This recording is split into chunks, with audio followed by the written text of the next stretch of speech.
보면 그 사람이 무슨 행동을 하는가 보다는 그 사람이 어떻게 반응하는가, 그 사람의 자세와 태도가 그 사람의 본 모습을 나타낼 때가 있습니다. 그 사람의 액션이 아니라 그 사람의 리액션이 그 사람의 본연의 모습을 보여주는 것입니다. 이것은 심리학에서도 마찬가지고 행동과학 또 리더십을 연구하는 사람도 똑같은 이야기를 하고 있습니다. 성경에서 사람 이해도 마찬가지입니다. 왜 행동보다 반응이 더 중요한가? 여러분, 행동이라는 것은 여러분 계획할 수가 있어요. 미리 여러분 연출을 준비할 수도 있어요. 여러분 영화를 하면 배우들이, 드라마를 하면 여러분 행동을 하는 것은 전부 다 연출입니다. 의도적으로 꾸밀 수가 있고 또 기대에 맞추어서 연출이 가능한 것이 행동입니다. 그러나 반응은 여러분 그렇게 준비하고 연출할 수가 없습니다. 갑작스러운 상황 가운데 여러분 반응을 하는 것입니다. 즉각적으로 반응을 하기 때문에 그 사람의 내면의 가치가 무엇인지, 그 사람이 갖고 있는 가치관이 무엇인지를 여러분 반응을 통해서 알 수가 있다는 것입니다. 여러분 칭찬을 받을 때든지 고난이 왔을 때라든지 어려웠을 때든지 당황하였을 때든지 여러분 갑자기 여러분 연출할 수가 없습니다. 그것이 여러분 반응으로 나타나는 것입니다. 그래서 성격 심리학을 하는 분들이 이야기는 성격이라는 것은 반복되는 반응을 통해서 그 사람이 성격이 고착화된다고 합니다. 그래서 그런 버릇이 하면 습관이 되고 습관이 더 여러분 경직화되면 그 사람의 인격과 그 사람의 품격이 된다는 것입니다.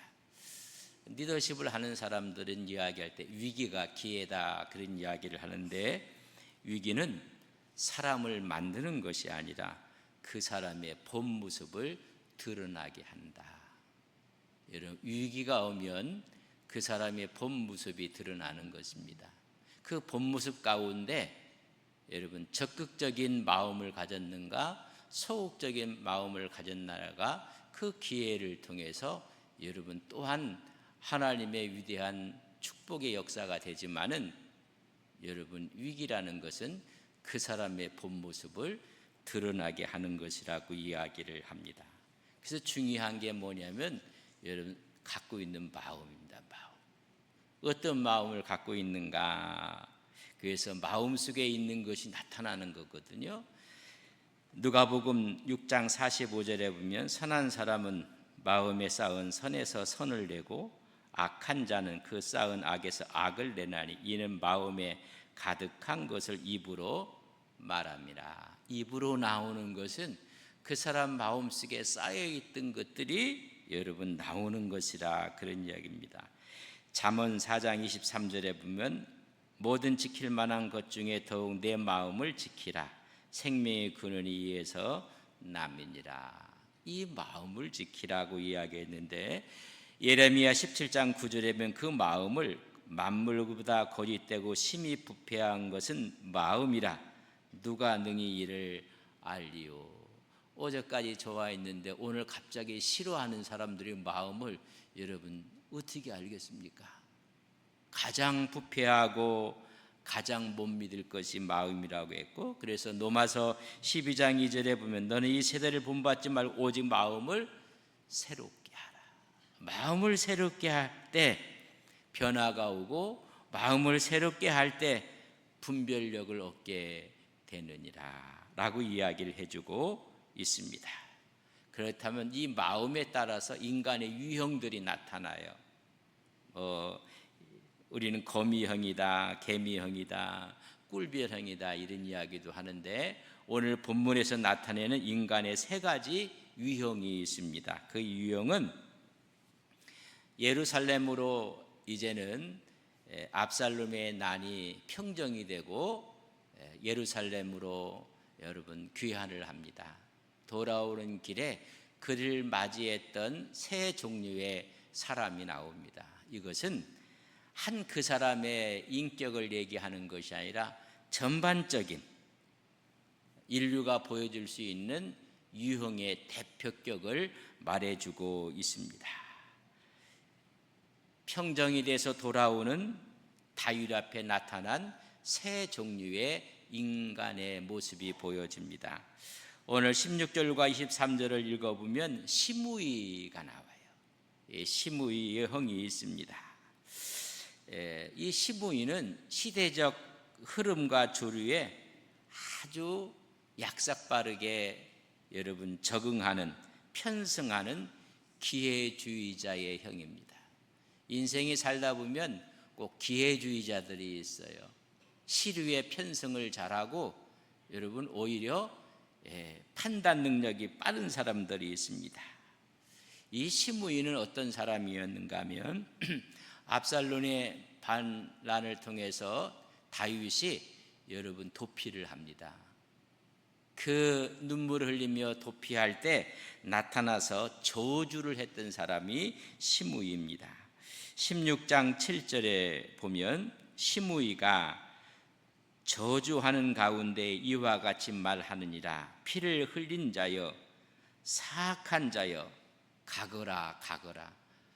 아들의 반역으로 인해서 맨발로 기드론 시내를 건너서 여러분 광야길로 가는 다윗에게 했던 말이 바로 이런 이야기입니다. 피 흘린 자, 사악한 자, 잘 쫓겨간다, 도망간다 했던 사람이 시므이입니다. 16장 13절의 말씀을 보면 다윗과 그의 추종자들이 길을 갈 때에 시므이는 산비탈로 따라가면서 저주하고 그를 향하여 돌을 던지며 먼지를 날렸다. 꼴 좋다. 그리고 여러분 저주했던 사람이 이 시므이입니다.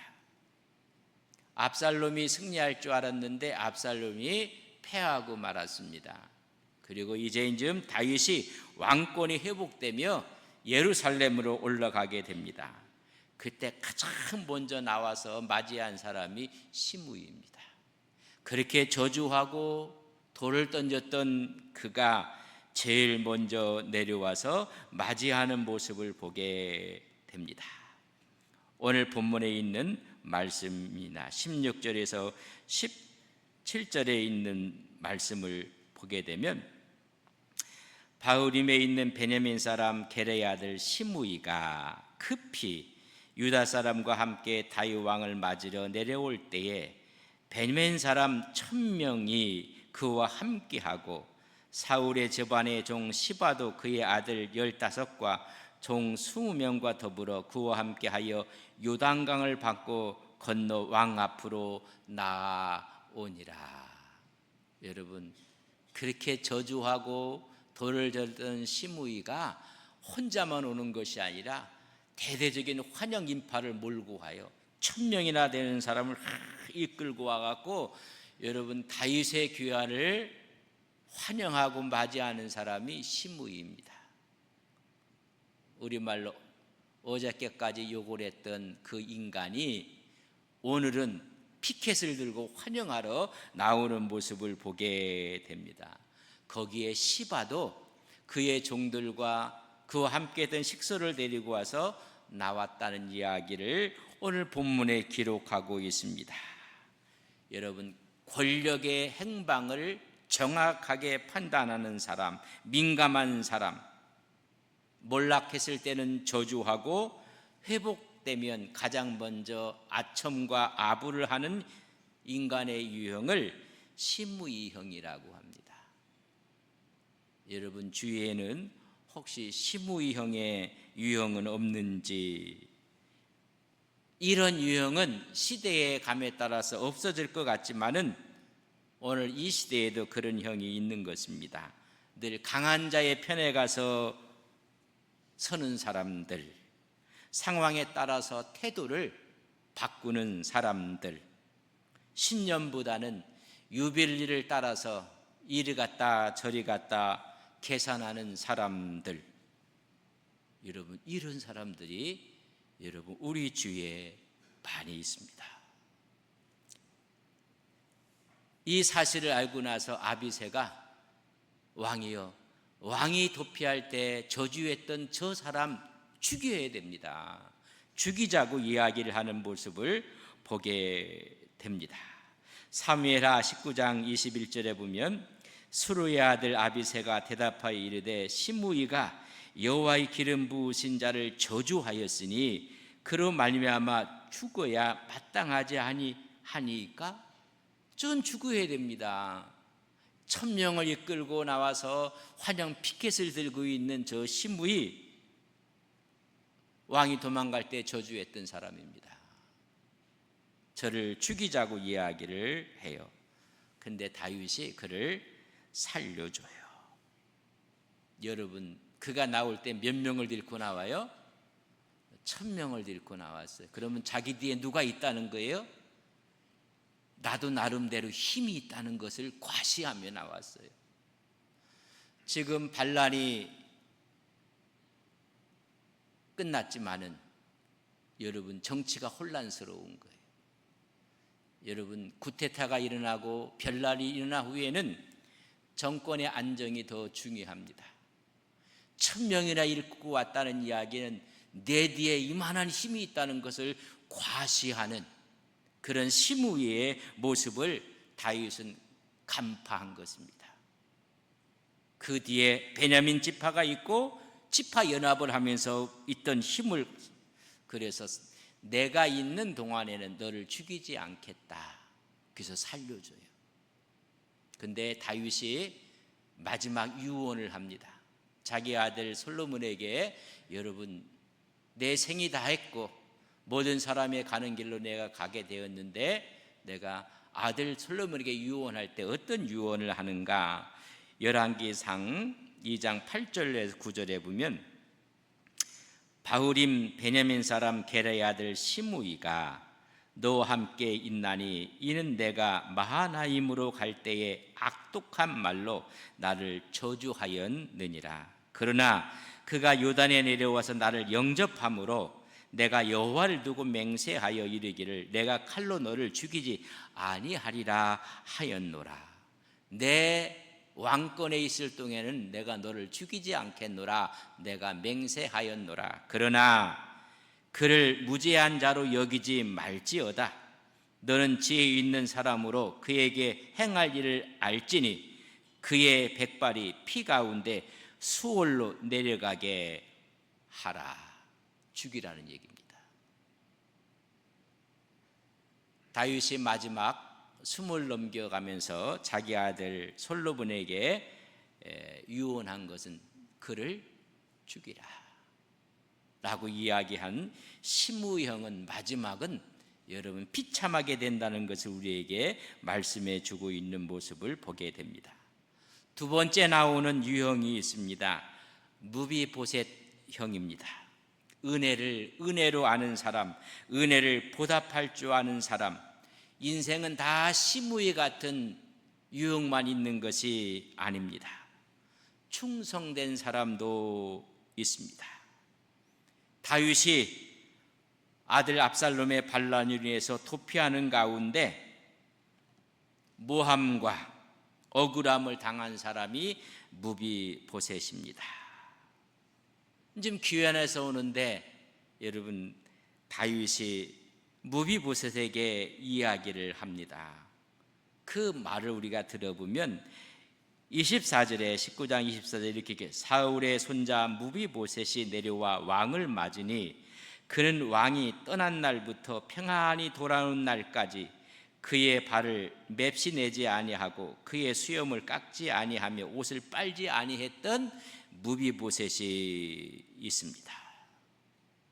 왕이 쫓겨나가는 그 순간부터 여러분 상중에 있는 것처럼 발을, 수염을, 옷을 빨지 않고 깎지 않고 맵시 내지 않았다는 것은 극심한 애도를 표현하고 왕의 고난에 동참한다는 표시를 하고 있습니다.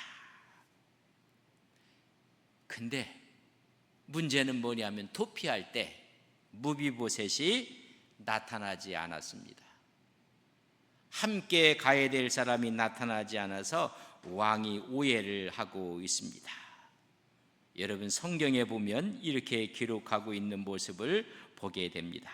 사무엘하 19장 25절 하자본절에 보면 와서 왕을 맞을 때에 왕이 그에게 물어 이르되 무비보셋이여 내가 어찌하여 나와 함께 가지 아니하였더냐? 내가 지금 왕권을 회복하여 돌아왔을 때 지금 얼굴을 보여주는 이유는 무엇이냐? 내가 도망갈 때, 내가 낙심해서 눈물을 흘리며 도피해 갈 때 너는 어디 있었느냐? 내가 지금 다시 힘을 얻고 돌아오매 내 앞에 나타나는 이유가 무엇이냐고 지금 묻고 있습니다. 어찌하여 내가 어렵고 내가 도망갈 때 얼굴을 보이지 아니하였느냐 이야기를 합니다. 그때 하는 말이 여러분 우리 말씀을 보면 가슴이 아픈 이야기를 합니다. 그 말을 들었던 무비보셋은 19장 26절 27절에 보면 대답하되 내 주 왕이여 왕의 종인 나는 다리를 절므로 내 나귀의 안장을 지워 그 위에 타고 왕께 함께 가려 하였더니 저는 왕께 함께 가려고 준비를 다 했더니 내 종이 나를 속이고 종인 나를 내 주 왕께 모함하였나이다. 내 주 왕이여 하나님의 사자 같으시니 왕의 처분대로 하옵소서. 내가 도피할 때 나타나지 않던 이유를 지금 이야기합니다. 나는 다리를 저는 장애인이었습니다. 나귀를 타고 왕을 함께 맞이하려고 했더니 내 종이 나를 속여서 가지 못하게 만들고 나를 모함하였나이다. 사실 무비보셋은 여러분 다윗이 도피한다는 소식을 듣고 나서 모든 것을 준비하고 먹을 것을 준비하고 왕이 탈 나귀를 준비해서 왕에게 가려고 했습니다. 그 사실을 우리는 성경에서 이렇게 볼 수가 있습니다. 16장에 보면 1절에 이렇게 기록합니다. 다윗이 마루턱을 조금 지나니 무비보셋의 종 시바가 안장 지은 두 나귀에 떡 200개와 건포도 100송이와 여름과일 100개와 포도주 한 가죽부대를 신고 다윗을 맞이한 사람이 누구냐면 그의 종 시바가 그랬다. 그렇다면 이 모든 것은 무비보셋이 시바에게 준비시켰던 것입니다. 그런데 무비보셋은 장애인이에요. 다리를 절어요. 그래서 제쳐놓고 주인이 준비시킨 것은 모든 것을 준비해서 주인을 따돌리고 자기가 가서 왕에게 나갔던 사람이 누구냐면 시바입니다. 오늘 이 이야기를 해주고 있어요. 16장 3절에 보면 왕이 이르되 내 주인의 아들이 어디 있느냐 하니 시바가 왕께 아뢰되 예루살렘에 있는데 그가 말하기를 이스라엘 족속이 오늘 내 아버지의 나라를 내게 돌리리라 하나이다 하는지나. 무비보셋의 아버지가 요나단이었고 할아버지가 사울 왕이었습니다. 우리 집안에 다시 왕권을 세울 것이라고 지금 이야기하고 있습니다. 여러분, 모함을 하는 것입니다. 여러분, 인생이 살다 보면 모함을 받을 때가 한두 번이 아닙니다. 억울한 누명을 쓸 때가 한두 번이 아닙니다. 대표적인 사람이 요 시바입니다. 시바가 주인을 제쳐놓고 자기가 가서 자기가 다 준비한 것처럼 왕에 도피할 때 함께 따라갔던 사람입니다. 그리고 내 주인 무비보셋은 지금 왕권을 찬탈하려고 합니다. 모함을 합니다. 이 말을 들었던 다윗이 16장 4절에 보면 왕이 시바에게 이르되 무비보셋에게 있는 것이 다 내 것이니라 하니라. 시바가 이르되 내가 절하나이다. 내 주 왕이여 내가 왕 앞에서 은혜를 잊게 하옵소서. 여러분, 다윗이 요나단을 생각함으로 요나단의 아들 무비보셋을 여러분 왕자의 위치까지 올려놨습니다. 근데 그는 다리를 절었습니다. 여러분 어려움을 당했을 때, 왕권이 바뀔 때, 유무가 그의 5살 때에 도피하다가 무비보셋을 떨어뜨려서 다리를 절게 되었습니다. 이런 거짓말로 이야기를 하니까는 왕이 도피하면서 내가 시바에게 주었던 모든 재산권을 너에게 다 준다. 그래서 종에게 다 주고 말았습니다. 근데 오늘 만나서 보니까는 모함이거든요. 잘못된 보고를 했습니다. 모함 소식을 듣고 나서 왕은 무비보셋에게 이야기를 합니다. 오늘 이야기하는 그 말이 무엇인지 30절 말씀에 보면 19장 30절 우리 같이 한번 읽겠습니다. 시작. 무비보셋이 왕께 아뢰되 내 주 왕이여 평안히 왕궁에 돌아오시게 되었으니 그로 그 전부를 차지하게 하옵소서. 나누라고 이야기했더니 무비보셋이 하는 말이 저는 왕이 편안하게 돌아오신 것으로 저는 족합니다. 그 땅 전부 종 시바에게 주옵소서. 사실 왕의 결정은 불공평한 것이었습니다. 모함을 받았기 때문에 다 그 땅을 여러분 무비보셋에게 주어야 마땅한데 자기를 도왔다는 이유 때문에 반을 나누라고 이야기합니다. 그때 무비보셋은 불평하지 않습니다. 내가 받았던 땅을 다 포기합니다. 무비보셋의 관심은 재산이 아닙니다. 그의 관심은 왕이 돌아왔다는 그 자체에 있습니다. 그래서 왕이 돌아올 때까지 그는 발을 씻지 않고 그는 머리를 깎지 아니하고 옷을 빨지 아니하고 왕의 고난에 동참했던 이 무비보셋은 관심이 재산이 아니었다는 것입니다. 그는 장애인이었습니다. 유모가 도망갔을 때 떨어뜨려서 다리를 절게 되었고 할아버지는 정권이 몰락되었고 아버지 요나단은 죽고 말았습니다. 무비보셋의 삶 자체가 전부 다 상처의 연속입니다. 마지막에는 종에게 모함을 받게 되었습니다. 그러나 다윗에게 입은 은혜를 그는 마지막까지 지키고 있는 모습을 보게 됩니다. 그의 중심에는 은혜에 대한 감사뿐이었습니다. 시바는 재산을 원했지만은 무비보셋은 사람을 원한 것입니다. 관계성을 이야기해주고 있습니다. 우리는 이런 말을 듣고 자랍니다. 은혜는 돌의 색이고 원한은 물의 색이라고 합니다. 은혜는 평생 잊지 말라는 것입니다. 돌의 색에서. 그러나 원한은 물의 색에서 바로 잊어버리라는 것입니다. 그러나 시바 같은 사람은 그 역으로 삽니다. 원한은 돌에 생기고 은혜는 물의 색에서 다 잃어버리고 마른 모습을 우리는 보게 됩니다. 시므이와 시바의 모습은 너무나 우리에게 안 좋은 인간의 유형으로 나타나고 무비보셋은 은혜로 아는 사람이었습니다. 지금 마지막 유형이 기록되어 있습니다. 바르실레라는 사람입니다.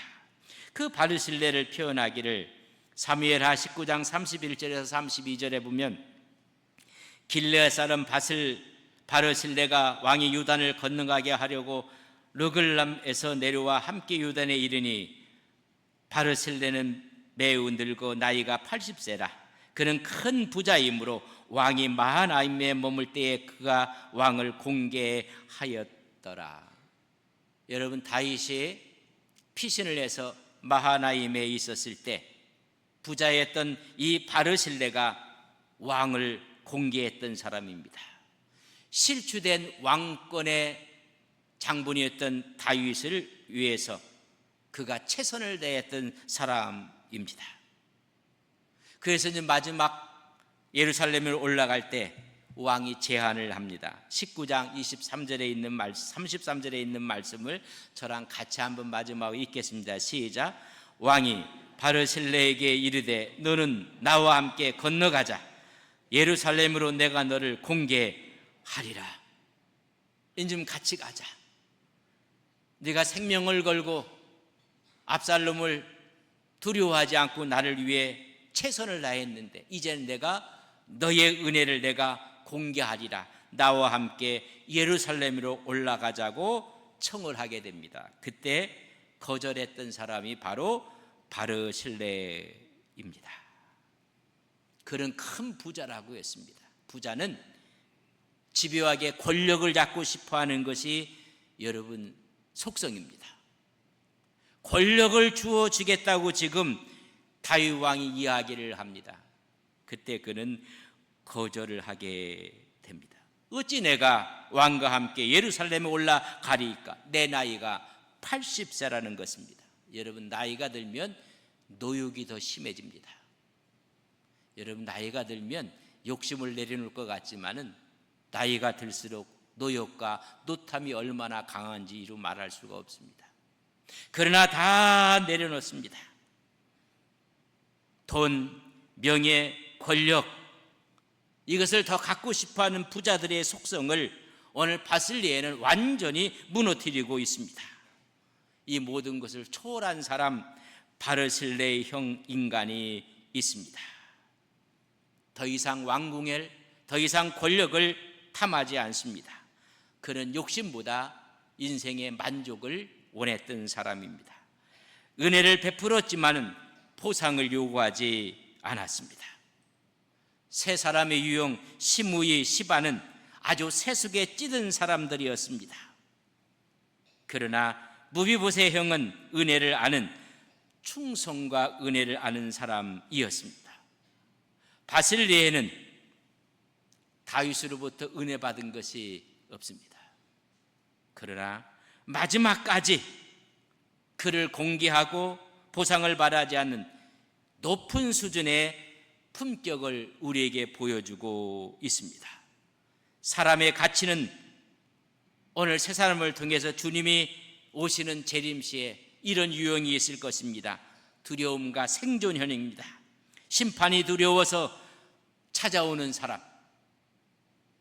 다윗의 심판이 두려워서 아부하는 사람, 또한 끝까지 은혜를 붙들고 가는 감사와 관계를 중요하신 사람, 마지막에는 세상의 보상보다 하나님 나라를 더 사모하는 바르실레 형의 유형이 있습니다. 시므이는 살아남기 위해 왕 앞에 나왔습니다. 무비보셋은 은혜를 기억하며 왕 앞에 나왔습니다. 바슬리에는 보상을 바라지 않고 왕 앞에 나왔습니다. 우리는 세 가지 유형을 통해서 우리에게 전해주는 것이 있습니다. 두려움의 신앙을 넘어 우리에게 은혜를 기억하는 신앙으로 한 걸음 더 나가서 마침내 하나님만으로 만족하는 신앙을 우리에게 세 사람의 유형을 통해서 우리에게 보여주고 있습니다. 두려움을 이기는 신앙에서 은혜를 기억하는 신앙으로, 이제는 하나님 한 분만으로 만족하는 신앙으로 하나님 앞에 서가는 우리 온 성도님들이 되시기를 주님의 이름으로 간절히 축복합니다. 다